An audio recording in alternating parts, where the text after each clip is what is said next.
She was just a delivery girl trying to pay for medical school. Knocked on the wrong door and found a Mafia boss who needed saving. One injection later, she'd saved his life. Now he won't let her go. And in his world, debts are always repaid. The rain hit Nina's face like cold needles as she squinted at the address on her phone. Penthouse 47B. Of course it was a penthouse. On a night like this, when the entire city should be indoors, someone with too much money wanted pad thai delivered. She was already 20 minutes late. The elevator in the luxury building had gold-trimmed mirrors that reflected her soaked appearance, dark hair plastered to her forehead, her delivery company jacket dripping onto the marble floor. Nina clutched the plastic bag tighter and pressed the button for the 47th floor. Just one more delivery, she told herself. Then home. Then 4 hours of sleep before the anatomy exam. Being a medical student who delivered food at night wasn't glamorous, but it paid better than the hospital's research assistant position. At 22, Nina had learned to survive on caffeine, determination, and the knowledge that this struggle wouldn't last forever. The elevator chimed. 47th floor. The hallway was silent except for the muffled rumble of thunder outside. Her sneakers squeaked against the polished hardwood as she approached 47B. She knocked 3 times. Nothing. She knocked again, harder. Food delivery. Silence. Nina checked her phone. The order had been placed 40 minutes ago, prepaid, with a massive tip. People didn't tip $50 on a $30 order and then just disappear. She pressed her ear against the door. Was that breathing? Heavy, labored breathing. Her medical training kicked in before her common sense could stop her. She tried the handle. Unlocked. The door swung open with a soft creak. Hello?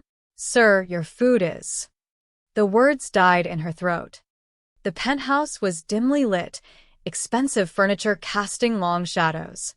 And on the white marble floor, in a spreading pool of dark red blood, lay a man. Nina's bag of Thai food hit the ground. For one frozen second, her brain screamed at her to run. But her hands were already moving, her body operating on instinct honed through countless hours of emergency training. She dropped to her knees beside him, her fingers finding his neck. Pulse. Weak but there. The man was in his late 30s, dressed in an expensive suit now soaked in blood. His face was pale as paper, lips tinged blue. A gunshot wound to the abdomen, blood pumping out with each shallow breath. He was dying. Nina's eyes swept the scene. A pistol lay 3 feet away, kicked aside or dropped. A shattered crystal glass near the bar, amber liquid pooling on the floor. And there, on the kitchen counter, barely visible in the shadow, a syringe. Think, Nina. Think. She yanked her delivery bag toward her, fumbling for the small first aid kit she always carried. But this wasn't a scraped knee. This was a sucking chest wound, massive blood loss, and a man maybe minutes from death. Her phone. She needed to call 911. But as she reached for it, the man's eyes fluttered open. Dark eyes, filled with pain and something else, fear. His hand shot out with surprising strength, gripping her wrist. No police, he gasped, blood flecking his lips. You'll die. Nina tried to pull away, but his grip tightened. Already. Dead, his eyes rolled back. Nina's heart hammered. This was insane. She should leave. She should run. But every oath she'd ever taken, every reason she'd chosen medicine, rooted her to that blood-slicked floor. Her backpack. The medical supplies from her hospital rotation. She ripped it open, hands shaking but moving with purpose. Gauze. Pressure. She wadded up cloth and pressed it hard against the wound. The man didn't even flinch, too far gone to feel it. His pulse was fading under her fingers. Nina's eyes snapped back to the syringe on the counter. She lunged for it, reading the label in the dim light. Epinephrine. Adrenaline. Someone had prepared it but never used it. This is crazy. You're not a doctor yet. You could kill him. You could go to prison. But she'd already pulled the cap off, already found the injection site, already pressed the plunger. The effect wasn't immediate like in movies. Nina kept pressure on the wound, kept talking to him, kept monitoring his pulse. Come on. Come on. Don't you dare die on me. 30 seconds. A minute. His chest rose with a stronger breath. His pulse strengthened under her fingers, fighting back from the edge. Nina grabbed her phone with blood-slicked hands and dialed 911. I need an ambulance. Gunshot wound, massive blood loss. Patient is critical but stabilizing. She rattled off the address, then started CPR compressions to keep his circulation going. Her training had covered this 100 times, but never like this. Never in a stranger's penthouse. Never with a gun on the floor and the smell of gunpowder still in the air. In the distance, sirens began to wail. The sound jolted Nina back to reality. She looked around the penthouse, the expensive art, the open safe in the wall, stacks of cash visible inside, the weapon, the blood. What have you walked into? This wasn't a robbery gone wrong. This was something else. Something dangerous. The sirens grew louder. Nina pressed one more wad of gauze against the wound, checked his pulse one final time, steady now, stable, and then she ran. She grabbed her delivery bag and backpack, leaving the Thai food forgotten on the floor, and sprinted for the stairs. Her wet sneakers nearly sent her tumbling down the first flight. 47 floors. She took them 3 at a time, blood on her hands, her heart threatening to burst from her chest. Behind her, the elevator dinged. Voices shouted. EMTs or police, she couldn't tell. Nina burst through the ground floor exit into the rain-soaked alley, the storm swallowing her whole. She didn't stop running until she was 6 blocks away, doubled over in a subway entrance, gasping for air. Her hands were still shaking, still covered in his blood. She'd saved a man's life tonight. She had no idea she'd just saved the most dangerous man in New York City. Nina didn't sleep that night. She scrubbed her hands 3 times, watching the water run pink, then clear. Her anatomy textbook sat unopened on her desk. Every time she closed her eyes, she saw his face. Pale, dying, desperate. She'd saved him. But who was he? The morning news gave her the answer. Lorenzo Vitali, alleged head of the Vitali crime family, was hospitalized last night following a suspected assassination attempt. Police are investigating, and Vitali remains in critical but stable condition. Anyone with information is urged to. Nina's coffee mug slipped from her hand, shattering on the kitchen floor. A crime boss. She'd saved a crime boss. Her phone buzzed. Unknown number. She stared at it, her heart racing, then let it go to voicemail. 2 minutes later, it buzzed again. Same number. They can't know it was you. You ran. You didn't leave anything behind. Except her fingerprints. And probably DNA. And the 911 call from her phone. A knock at her door made her jump. Nina crept to the peephole and felt her blood turn to ice. 2 men in dark suits stood in her hallway.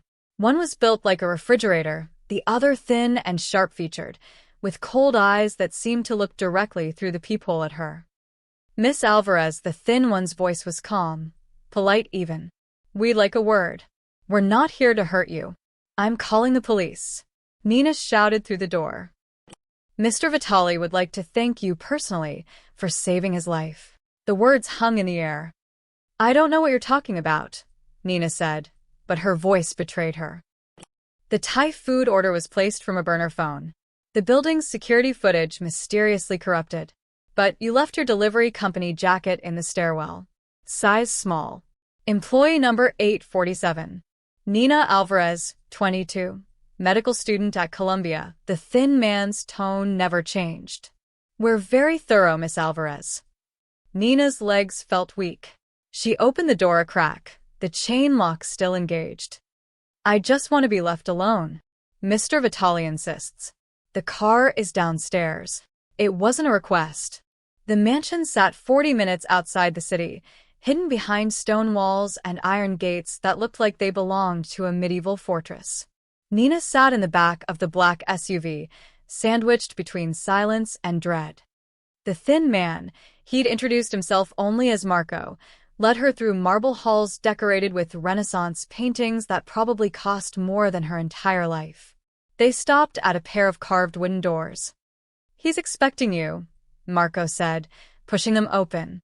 The room was a study that reeked of old money and older power. Leather-bound books lined the walls. A fireplace crackled despite the warm morning. And in a high-backed chair, looking far better than any man should after nearly dying 12 hours ago, sat Lorenzo Vitali.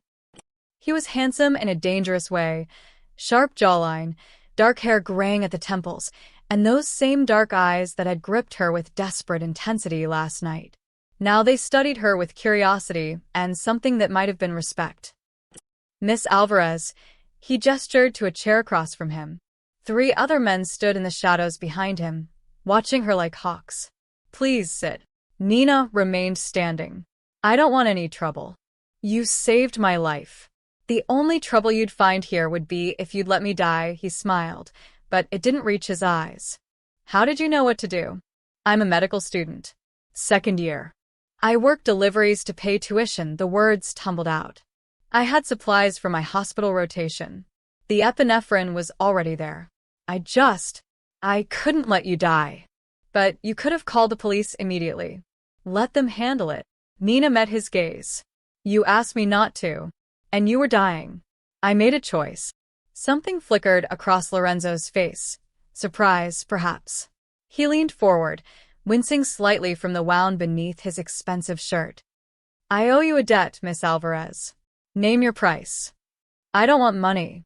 I just want to forget this happened and go back to my life." Lorenzo studied her for a long moment. "You're either very brave or very foolish. In my world, debts must be repaid. It's a matter of honor." "In my world," Nina said, her voice steadier than she felt, "we save lives because it's the right thing to do. No payment necessary." One of the men behind Lorenzo chuckled darkly, but Lorenzo held up a hand, silencing him. "Very well.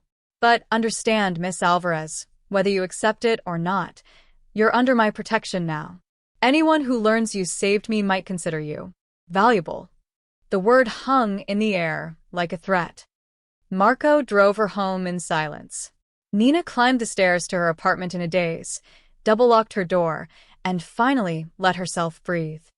It was over. She'd made it clear she wanted nothing from him. He'd let her go. Everything would return to normal.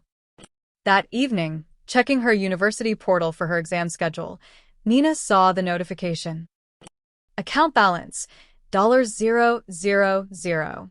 Her tuition, $12,000 for the semester, paid in full. She frantically checked her landlord's website. Rent for the next 6 months, paid. Nina's hands trembled as the reality sank in. Lorenzo Vitali had just bought a piece of her life. And men like him always collected. Nina tried to return the money.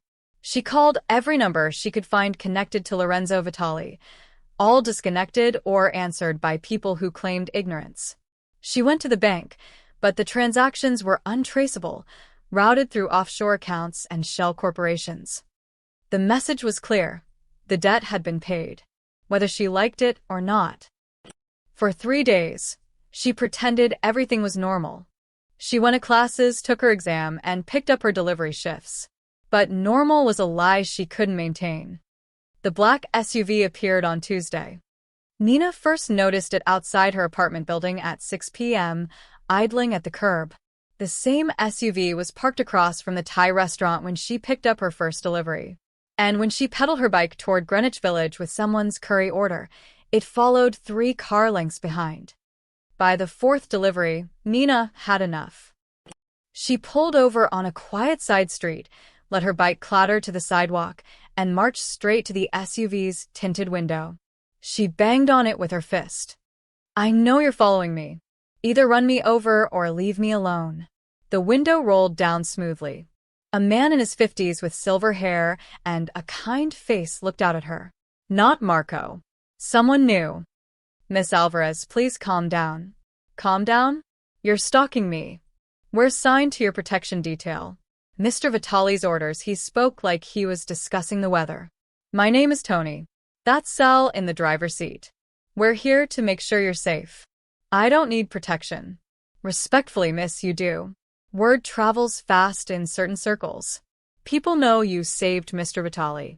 Some of them aren't grateful for his continued survival. Nina felt cold despite the warm evening. I'm nobody. I'm a delivery girl. You were nobody, Tony said quietly. But you stopped being nobody the moment you put that needle in Lorenzo Vitali's arm. Now please get back on your bike. We'll keep our distance, but we're not leaving. Nina wanted to scream. Instead, she pedaled away, fury burning in her chest. But Tony's words haunted her. People know. It happened on Thursday night. Nina was delivering to a brownstone in Brooklyn, the kind of neighborhood where families sat on stoops and kids played in the spray of fire hydrants. Safe. Normal. She'd just handed off the order when a white van pulled up beside her bike. The side door flew open. Hands grabbed her arms, yanking her toward the darkness inside. Nina screamed. She kicked, her sneaker connecting with someone's face. She bit down hard on a hand clamped over her mouth, tasting blood. But there were two of them, masked men, strong and professional. They almost had her inside when the black SUV screeched around the corner. Tony moved faster than a man his age should. He slammed into the first attacker, sending him sprawling onto the pavement. Sal emerged from the driver's side, gun drawn, and the second man released Nina and dove back into the van. Go! Go! Someone shouted from inside. The van peeled away, tires smoking. Tony helped Nina to her feet, his hand gentle but firm. Are you hurt? Nina couldn't speak. Her whole body shook. Neighbors had emerged from their homes, phones out, filming. In the distance, sirens wailed. We need to move, Sal said urgently. Now. They got her into the SUV and drove. Nina sat in the back seat, gasping for breath, her mind racing. They'd tried to kidnap her. Actually kidnap her. This wasn't a movie or a nightmare. This was her life now. Tony handed her a bottle of water. Drink. Breathe. You're safe. Who were they? Rivals. The Constantino family, probably. They'd love leverage against Mr. Vitali. He paused. There's going to be footage. Witnesses. This will be on the news within an hour. He was right. By midnight, Nina's face was on every local station. Medical student and delivery worker Nina Alvarez was the target of an apparent kidnapping attempt in Brooklyn. Sources suggest this may be connected to organized crime. Alvarez was seen being escorted away by unidentified men. Her phone exploded with calls. Classmates. Her boss. The university dean. And then Lorenzo's number. You can't go home, he said without preamble. They'll try again. They'll be smarter next time. I'll go to the police. And tell them what? That you saved a mafia boss and now his enemies want you dead? The police can't protect you from people like the Constantinos. But I can. Nina stared at her reflection in the dark window of the SUV, still parked outside an anonymous safe house. She looked terrified. She looked trapped. I don't have anyone, she whispered. No family in the city. No one to help me. Then come to the estate. Temporarily. Until this settles. Every instinct screamed no. But what choice did she have? She couldn't go home. Couldn't go to work. Couldn't live her life with a target on her back. How long? As long as it takes. Nina closed her eyes. She'd saved a man's life with a single injection. And with that same single act, she destroyed her own. Okay, she breathed. Okay. The estate felt like a beautiful prison. Nina's room was larger than her entire apartment. Silk sheets, a bathroom with marble counters, and windows overlooking gardens that seemed to stretch forever. But the windows had bars hidden behind elegant curtains. And armed men patrolled the grounds every hour. She'd been there 3 days before she met Elena. The housekeeper appeared one morning with breakfast. Not a tray, but an entire spread of eggs, fruit, fresh bread, and coffee that smelled like heaven. You're too skinny, Elena announced, setting down the plates. She was 60-something, with steel gray hair pulled into a bun and eyes that missed nothing. Medical students never eat properly. I know. I raised 2 of them. Nina blinked. Thank you, but I can't eat all this. Try. Elena sat down across from her, uninvited but somehow welcome. I worked for Mr. Vitali's wife, God rest her. 12 years. When she passed, he asked me to stay. So I stay. What was she like? Elena's expression softened. Too good for this world. Cancer took her 4 years ago. He's never been the same, she paused. But he's been different since you arrived. Talks more. Laughs, even. Nina couldn't imagine Lorenzo Vitali laughing.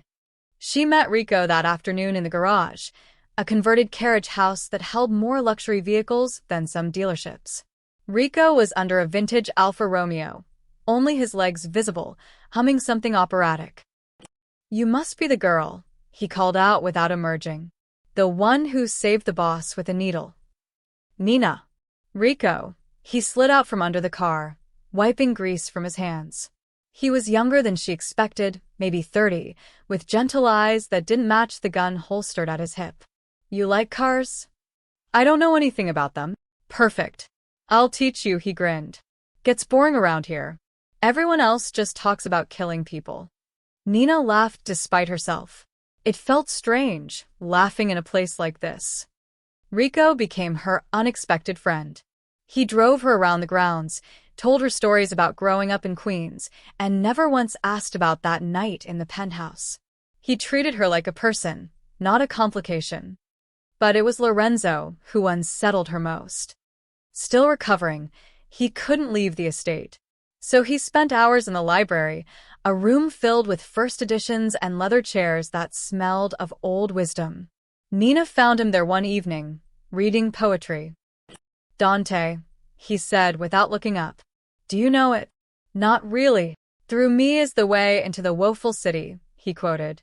Through me is the way into eternal pain, Dante's Inferno. About descent into hell, he closed the book. Some days I wonder if I'm Dante or one of the damned souls he's describing. Nina sat across from him. Why do you do it? What you do. Legacy. Power. Survival. Lorenzo set down the book. My father built this empire from nothing.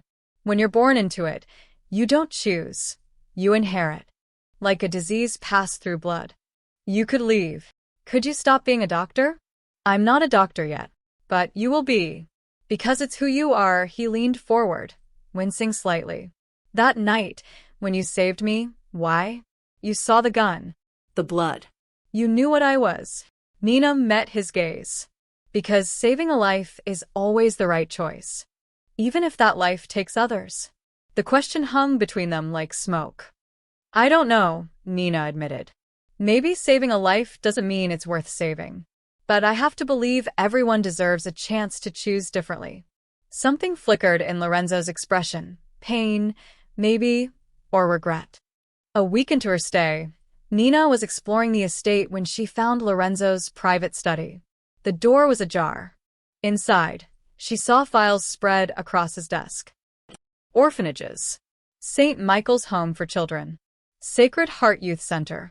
Each file contained donation records, massive amounts, given anonymously through trusts and foundations. Millions of dollars. Snooping, Miss Alvarez? Nina spun around. Lorenzo stood in the doorway, unreadable. I wasn't, I'm sorry, the door was open. It's fine, he moved past her, gathering the files with careful movements. My wife's project. She believed damaged men could still do some good. After she died, I continued it. This is incredible. These places help hundreds of kids. It doesn't balance the scales, Lorenzo's voice hardened. Don't romanticize what I am. I put bullets in men's heads. I traffic in fear and violence. Donating money doesn't make me noble. But it means you know the difference between right and wrong. Knowing isn't the same as choosing. He looked at her then, really looked at her. You see good in people, Nina. It's remarkable. Dangerous, but remarkable. That night, Nina lay awake in her silk-sheeted bed, thinking about monsters who read Dante and funded orphanages. about men who killed without mercy but mourned their wives with poetry. Lorenzo Vitali wasn't the pure evil she'd expected, and that terrified her more than anything. Because monsters were easy to hate. But complicated men who did monstrous things, those were harder to walk away from. 3 weeks into her stay, Nina had almost forgotten what normal felt like. She spent mornings in the library, studying for exams she'd take online. Afternoons with Rico, who taught her to change oil and spoke about his daughter in Arizona he hadn't seen in 2 years. Evenings with Elena, learning to make pasta from scratch, while the housekeeper shared stories of Lorenzo's wife, Maria. And late at night, she talked with Lorenzo about everything except what he actually did for a living. It felt almost peaceful. Almost. On a Tuesday morning, Rico drove Nina to the estate's front gates to meet a courier delivering her textbooks from the university. The sun was bright, the gardens blooming. Nina was laughing at something Rico had said about his terrible first car when she saw it. A black sedan parked across the street. Engine running. Wrong. Rico. The world exploded. The blast wave hit like a physical punch, throwing Nina backward. Rico's body slammed into hers, his weight crushing her to the ground behind the SUV. Heat and sound and chaos. Metal shrieking, car alarm screaming, the gates blown apart in twisted wreckage. Nina et Syringe. She tasted blood. Rico's weight was still on top of her, protective, and when he rolled off she saw the shrapnel embedded in his back, his jacket torn and bloody. Rico. She pressed her hands to the wounds, her medical training overriding panic.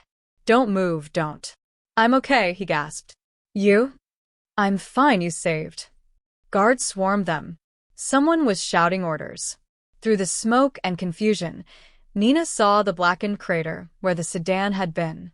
A car bomb, meant for Lorenzo, but detonated early when the bomber saw movement at the gate.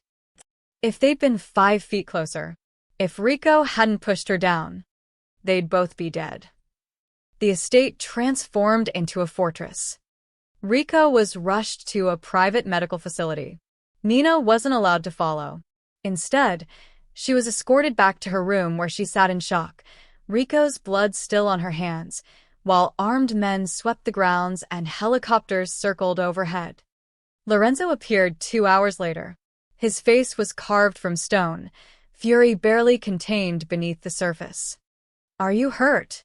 Nina shook her head. Her hands trembled. "Rico will survive. Because of you." "You stabilized him until the medics arrived." Lorenzo moved to the window, staring out at the damaged gates. This was the Constantinos. They've declared war. Va, Nina repeated numbly. People are dying because of a war. This is the life. This is what I tried to. No, Nina stood, something breaking inside her. Don't you dare make this sound inevitable. This happened because people like you choose violence over everything else. Lorenzo turned, surprise flickering across his features. Rico has a daughter, Nina continued, her voice rising. Elena has grandchildren. Everyone here has families, lives, futures. And you're all willing to throw it away for what? Pride? Territory? Money. You don't understand. Then help me understand. Nina stepped toward him, fearless now, fueled by adrenaline and rage. Your lieutenants are downstairs right now planning retaliation. More death. More blood. When does it end, Lorenzo? When we're all dead, or they are. You can't fix death by creating more of it. The words echoed in the vast room. Lorenzo stared at her like she'd slapped him. You think I don't know that? His voice was quiet now, dangerous. Every decision I make, people die. If I show weakness, more die. If I retaliate, more die. There is no moral high ground in this world, Nina. There's only survival. Then why do you fund orphanages? Why do you read poetry and mourn your wife and pretend to be something better? Nina's eyes burned. You know this is wrong. You've always known. Lorenzo was silent for a long moment. The bomb wasn't Constantino's work, he finally said. Nina froze. What? The bomber was one of ours. Turned. Someone inside my organization ordered this hit. His jaw tightened. Someone I trust. Someone close enough to know my schedule, my movements. The revelation hit like a second explosion. You're saying someone you work with tried to kill you? Why? Power. Succession. Fear. Lorenzo moved closer. I need to find them before they try again. But I can't trust anyone around me. Not my lieutenants, not my advisors. They all have motives. Then what will you do?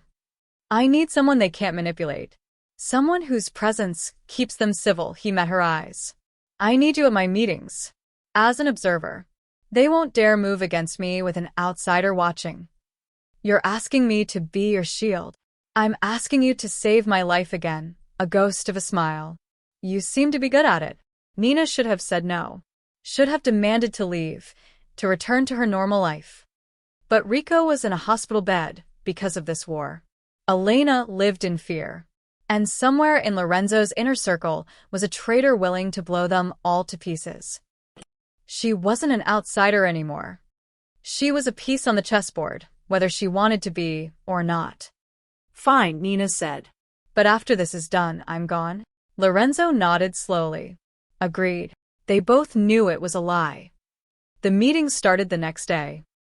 Nina sat in the corner of Lorenzo's war room, a windowless space in the basement with a table that could seat 20 and walls lined with maps of the city marked in red and blue territories. She was told to watch, listen, say nothing. Lorenzo's inner circle filed in one by one. Marco, the thin-faced man who'd first brought her to the estate. Vincent, the older consigliere with scars on his knuckles. Salvatore, Lorenzo's second-in-command, whose easy smile never reached his calculating eyes. And 4 others whose names she'd already forgotten. They spoke in coded language about shipments and disputes and collections, but Nina understood enough. These men controlled drug routes, gambling operations, and protection rackets across 3 states. And one of them wanted Lorenzo dead. She studied their faces as they argued over retaliation strategies. Vincent wanted immediate strikes. Marco suggested patience. Salvatore played mediator, reasonable and calm. Too calm, maybe. Nina caught the way Salvatore's gaze flickered to Lorenzo whenever someone suggested aggressive action. The way he nodded along but offered solutions that would expose Lorenzo to risk. Small things. Subtle things. The meeting ended near midnight. Nina's eyes burned with exhaustion. You see anything? Lorenzo asked after the others had left. I need more time. But she'd seen something. She just couldn't prove it yet. 2 nights later, Nina couldn't sleep. The estate was quiet except for the distant sound of guards changing shifts. She'd gone to the kitchen for water when she heard it, a voice coming from the study down the hall. Salvatore's voice. Nina crept closer, her heart pounding. The door was cracked open, light spilling into the dark corridor. Next meeting, Thursday, Salvatore was saying into his phone. Lorenzo will be in the East Wing vault reviewing accounts. Light security. Just him and the girl. Nina's blood turned to ice. No, she's not a problem. Collateral damage. The Constantinos will pay double for confirmation. A pause. I want half up front. Wire it to the account we discussed. He was selling Lorenzo out. Setting him up for assassination. Nina backed away slowly, her mind racing. She had to tell Lorenzo. Had to. Her foot caught the edge of a decorative vase. It toppled with a crash that shattered the silence. Who's there? Salvatore's voice, sharp now. Nina ran. She made it to the stairs before Salvatore caught her arm, spinning her around. His friendly mask was gone, replaced with cold calculation. How much did you hear? Nothing. I was just... Don't lie to me, Nina. He pulled her toward the basement stairs, his grip iron tight. You've been a complication since day one. The girl who saved Lorenzo. The innocent little witness. You know what you are? A loose end. Nina struggled, but Salvatore was strong, trained. He forced her down into the basement, past the war room, into a storage area filled with shadows and old furniture. This isn't personal, Salvatore said, pulling a gun from his jacket. But Lorenzo's time is done. He's soft now. Sentimental. Funding orphanages, while the Constantinos take our territory. The organization needs stronger leadership. You're insane. They'll kill you too. They'll make me the new head. I've already negotiated terms. He raised the gun. You saved his life once. I'm ending both of yours. The basement door slammed open. Lorenzo appeared at the top of the stairs, Marco and Vincent behind him, all armed. Lorenzo's face was a mask of controlled fury. Step away from her, Sal. Salvatore laughed, a brittle sound. You're too late, Lorenzo. The Constantinos already have your shipment routes, your contacts, everything. I've been feeding them information for 6 months. You're finished.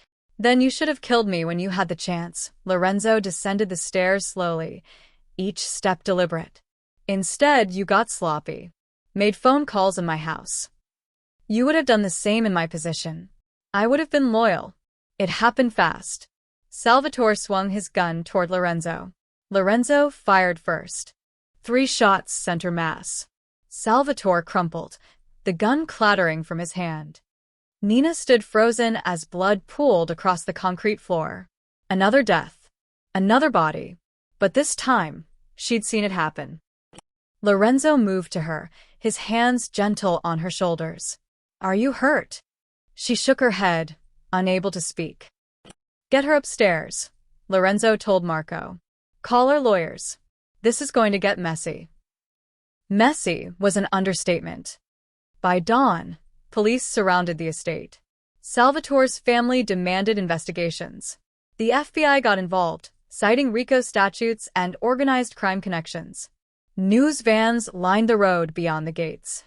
Nina watched it unfold from her window. Lorenzo's empire was crumbling in real time. Associates fled or turned state's evidence. Shipments were seized. Bank accounts frozen. She'd wanted the violence to stop, but she hadn't understood the cost. Rico was still recovering. Elena was questioned by federal agents. Everyone connected to Lorenzo was being destroyed. And it was all because Nina had heard a phone call and forced a confrontation. Loyalty in Lorenzo's world was paid in blood. Now she understood exactly what that meant. The FBI agent's name was Sarah Chin, and she sat across from Nina in a sterile interrogation room with the confidence of someone holding all the cards. You've been living at Lorenzo Vitali's estate for 4 weeks, Agent Chin said, sliding photographs across the table. Nina at the gates. Nina in Lorenzo's study. Nina at the bombing site. You were present during multiple criminal conspiracy meetings. You witnessed a murder. I was a hostage. Were you? Agent Chin leaned forward. Because our investigation shows your rent and tuition were paid by Vitali's shell companies. You received protection, housing, and compensation. In the eyes of the law, Miss Alvarez, that makes you an accomplice. Nina's stomach dropped. I saved his life. I didn't ask for any of this. Then help us. Testify against Vitali. Give us details about his operations, his associates, his financial structures. I don't know anything. You know enough. Agent Chen's expression hardened. Cooperate, and we'll grant immunity. Refuse, and you're looking at 20 years as an accessory to murder, racketeering, and organized crime. The door closed behind the agent with a hollow thud that echoed like a cell door locking. Lorenzo found her that evening on the estate's terrace, staring at the city lights in the distance. Most of his people had already fled. The house felt empty, haunted. I'm leaving tonight, he said without preamble. Europe, probably. Maybe South America. I have resources, identities prepared for situations like this. Nina didn't turn around. Running. Surviving. He moved beside her, his recovery complete now, but his empire shattered. You should leave too. Disappear. Change your name. The FBI will use you as leverage against me if you stay. They already are. They want me to testify or face prison. Lorenzo was quiet for a moment. I'm sorry. You deserved better than this. Did I? Nina finally looked at him. I saved a man who's killed people. who runs an empire built on suffering. Maybe I deserve exactly this. You acted out of compassion. That's never wrong. Isn't it? Her voice cracked. Rico almost died. Elena's terrified. Salvatore is dead. And for what? So your organization could keep operating? So the violence could continue? Lorenzo had no answer. There's a way out for you, he said finally. In my safe, second-floor study. Documents. Financial records, operational details, everything the FBI would need to build their case. Take them. Trade them for your freedom. Nina stared at him. You're giving me the evidence to destroy you? I'm giving you a choice I never had. Something sad flickered in his eyes. My wife used to say that true strength is knowing when to let something die. Maybe she was right. He handed her a key, pressed it into her palm, and walked away. Nina stood in Lorenzo's study at 2 a.m., the safe open, her hands shaking as she rifled through folders. Money laundering routes through 18 countries. Hit orders signed and executed. Arms deals with amounts that made her head spin. Payoffs to politicians, judges, police captains. The entire architecture of Lorenzo's criminal empire, documented and organized. But there were other files too. The orphanage donations. Scholarships for children of imprisoned men. Medical funds for families destroyed by gang violence. Elena's salary, far more than any housekeeper earned, marked as pension for Maria's friend Rico's daughter's private school tuition, paid anonymously for 3 years. Nina pulled out her phone, Agent Chen's card in her other hand. One call. That's all it would take. She thought about Lorenzo reading Dante, about his quiet grief for his wife, about him funding futures for children while destroying families with his business. He was a monster who knew he was a monster, and that made him more dangerous and more human than she'd ever expected. But the violence had to stop. The empire had to fall, even if it meant betraying the man who'd protected her. Nina made the call. 3 hours later, federal agents swarmed the estate. Nina met Agent Chen at the gates, a flash drive in her hand containing everything: files, recordings, account numbers, names. This brings down his entire network, Nina said. But I have conditions. The employees who aren't part of the criminal operations, Elena, Rico, the estate staff, they get immunity. And the charitable organizations he funded continue operating. Agent Chen nodded. Done. Nina found Lorenzo in the library, still sitting with his Dante, even as agents searched the house. He looked up when she entered, saw the truth on her face, and smiled. Not angry, not betrayed. Almost relieved. You gave them everything, he said. It wasn't a question. I'm sorry. Don't be. Lorenzo closed his book. That night you saved me, I thought I'd been given a second chance to build something stronger. But maybe, he paused, meeting her eyes. Maybe this is what saving me was supposed to mean. An ending, not a beginning. Agents appeared in the doorway. Lorenzo Vitali, you're under arrest. As they led him away in handcuffs, Lorenzo looked back at Nina one final time. Thank you, he said, for everything. Nina watched him disappear, tears streaming down her face. She'd saved his life twice now. Once with a needle. Once with the truth.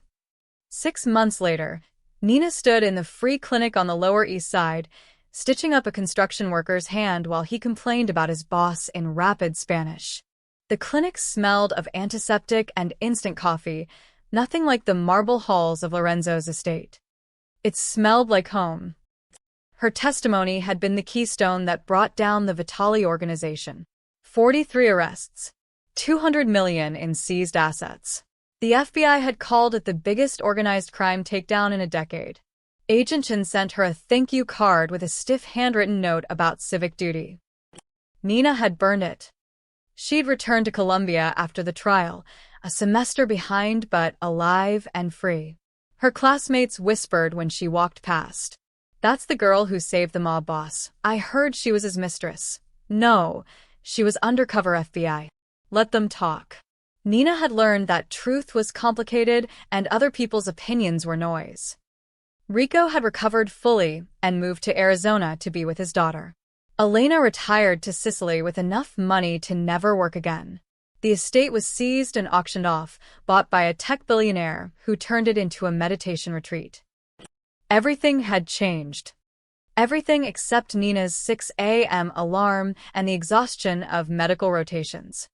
She was reviewing patient charts when Dr. Patel, the clinic director, called her into his office. "You have a visitor," he said, his expression unreadable. Marco stood by the window, older-looking now, wearing a plain jacket instead of an expensive suit. He'd avoided prison by cooperating with the FBI, testifying against the Constantinos in exchange for witness protection. "I wasn't sure you'd see me," Marco said. "I wasn't sure either." Nina crossed her arms. "What do you want?" "To deliver a message. From Lorenzo." He paused. "He died 2 weeks ago. Heart failure in federal custody." The words hit Nina like a physical blow. She sank into a chair, her legs suddenly weak. The doctor said it was quick, peaceful. Even Marco's voice was gentle. "He'd made arrangements. Things he wanted you to know." He handed her an envelope, thick and official-looking. Inside were legal documents establishing the Nina Alvarez Medical Foundation, $12 million dedicated to providing health care and scholarships for underprivileged communities. The board of directors included Elena, Rico, and 3 physicians Nina recognized from hospitals Lorenzo had anonymously supported. At the bottom, a handwritten note in Lorenzo's precise script. "You asked me once why I funded orphanages. The truth? Because my wife believed broken things could still create beauty. You proved her right. This foundation will save more lives than I ever took. Use it well. LV." Attached was a bronze plaque design, the words already cast. "For the girl who gave me back my heartbeat." Nina's hands trembled. Tears blurred her vision. "He made peace with it," Marco said quietly. "The arrest, the trial, everything. He told me in his last letter that you'd given him something he'd lost years ago." "What?" "A reason to believe change was possible." That evening, Nina walked through her old delivery route. The Thai restaurant was still there, new driver loading up orders into an electric bike. The streets buzzed with the chaos of the city, horns blaring, people shouting, life continuing in its messy, beautiful way. She passed the luxury building where it had all started. 47 floors up, someone new lived in that penthouse now, probably with no idea that 6 months ago, a man had nearly died on that marble floor. Nina stopped on the corner, watching the delivery driver pedal away into traffic. She'd saved Lorenzo Vitali with a single syringe, never imagining that small act of compassion would unravel an empire, expose corruption, protect innocence, and ultimately fund thousands of futures through a foundation built on blood money transformed into hope. She hadn't just saved a man that rainy night. She'd set in motion a chain of events that proved even the darkest lives could create light in their ending. That mercy wasn't weakness. That one person's choice to act with compassion could ripple outward in ways impossible to predict. Lorenzo had been right about one thing: saving a life didn't always mean it was worth saving. But sometimes, saving a life gave someone the chance to finally make themselves worthy of being saved. Nina pulled out her phone and called Dr. Patel. "The foundation," she said. "I want to start immediately. I have ideas for mobile clinics, scholarship programs, mental health services." His warm laugh interrupted her. "Slow down, Nina. We have time." Time. Yes. Something Lorenzo never got enough of, but something he'd given her in abundance. She ended the call and started walking home as the sun set over Manhattan, painting the skyline in shades of gold and crimson. The city hummed around her, alive, chaotic, and briefly, perfectly kind. A delivery truck rumbled past, its driver whistling. Nina smiled. She'd started as a delivery girl trying to survive. She'd become something else entirely, a woman who learned that the weight of a single choice could break you or build you, and that sometimes, Saving someone meant destroying the world they'd created so something better could grow in its place. Lorenzo Vitali was gone. But his heartbeat continued in every life the Foundation would touch. And Nina Alvarez kept walking forward, carrying both the burden and the gift of that thunderstorm night when she'd chosen compassion over fear.